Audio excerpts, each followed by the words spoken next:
ब्रह्मा के पुत्र अत्रि ने कदम ऋषि की पुत्री अनुसुईया से विवाह किया था। अनुसुईया की माता का नाम देवहूति था। अत्रि दंपति की तपस्या और त्रिदेवों की प्रसन्नता के फलस्वरूप विष्णु के अंश से महायोगी दत्तात्रेय, ब्रह्मा के अंश से चंद्रमा तथा शंकर के अंश से महामुनि दुर्वासा महर्षि अत्रि एवं देवी अनुसुईया के पुत्र रूप में आविर्भूत हुए। इनमें ब्रह्मावादिनी नाम की कन्या भी थी। महर्षि अत्रि सतयुग के ब्रह्मा के 10 पुत्रों में से थे तथा उनका आखिरी अस्तित्व चित्रकूट में सीता अनुसुईया संवाद के समय तक अस्तित्व में था। उन्हें सप्तऋषियों में से एक माना जाता है और ऋषि अत्रि पर अश्विनी कुमारों की भी कृपा थी। नंबर 1, महर्षि दुर्वासा के बारे में सभी जानते हैं कि वे कितने क्रोधित ऋषि हैं। रामायण अनुसार महर्षि दुर्वासा राजा दशरथ के भविष्य वक्ता थे। इन्होंने रघुवंश के लिए बहुत भविष्यवाणियां भी की थी।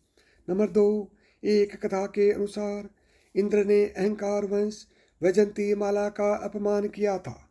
परिणाम स्वरूप महालक्ष्मी उनसे रुष्ट हो गई और उन्हें दर दर भटकना पड़ा था। देवराज इंद्र अपने हाथी ऐरावत पर भ्रमण कर रहे थे।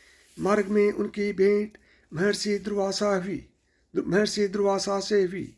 उन्होंने इंद्र को अपने गले से पुष्पमाला उतार कर भेंट स्वरूप दे दी। इंद्र ने अभिमानवश उस पुष्पमाला को ऐरावत के गले में डाल दिया और ऐरावत ने उसे गले से उतार कर अपने पैरों तले रौंद डाला।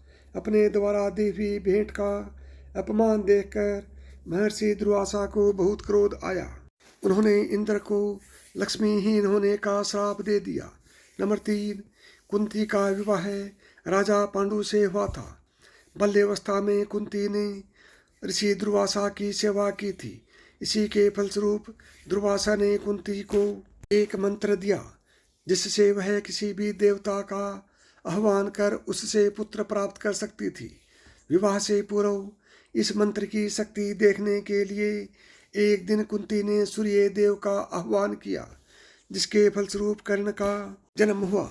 दूसरी ओर महाभारत में महर्षि दुर्वासा द्रौपदी की परीक्षा लेने के लिए अपने 10,000 शिष्यों के साथ उनकी कुटिया पहुँचे थे। दुर्योधन ने ही उन्हें वहाँ भेजा था और वह भी ऐसे समय जबकि द्रौपदी समेत सभी पांडव भोजन करने के बाद विश्राम कर रहे थे। युधिष्ठिर के पास उस वक्त सूर्य देव से प्राप्त एक ऐसा चमत्कारिक अक्षय पात्र था जिसमें से जितना चाहो भोजन प्राप्त कर सकते थे। उस वक्त दुर्वासा ऋषि अपने 10,000 शिष्यों के साथ भोजन करके बहुत प्रसन्न हुए। नंबर 5, दूसरी घटना में स्नान करते समय महर्षि दुर्वासा का वस्त्र नदी के प्रवाह में प्रभावित हो गया। वह कुछ दूरी पर द्रौपदी भी स्नान कर रही थी।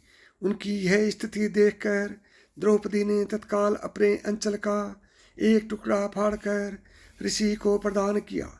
इससे प्रसन्न होकर महर्षि दुर्वासा ने उन्हें वर दिया कि वह वस्त्रखंड वृद्धि को प्राप्त कर तुम्हारी लज्जा का निवारण करेगा। नंबर 6, श्री कृष्ण और जामवंती के पुत्र सांब ने दुर्वासा मुनि का अपमान किया था जिसके चलते उन्होंने यदुवंश के नाश का श्राप दे दिया था। नंबर 7, दुर्वासा मुनि सतयुग, त्रेता एवं द्वापर तीनों युगों में मौजूद थे।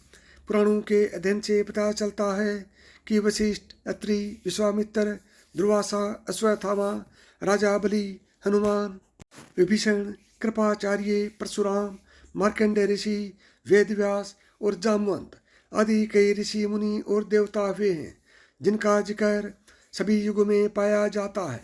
कहते हैं कि ये आज सशरीर जीवित हैं। तो साथियों, मेरी बताई हुई कहानी आपको पसंद आई हो और आप इसी तरह की पुरानी कथाएं सुनना चाहते हैं तो अभी मिथास की कहानियाँ यूट्यूब चैनल को सब्सक्राइब करें। जय श्री कृष्ण।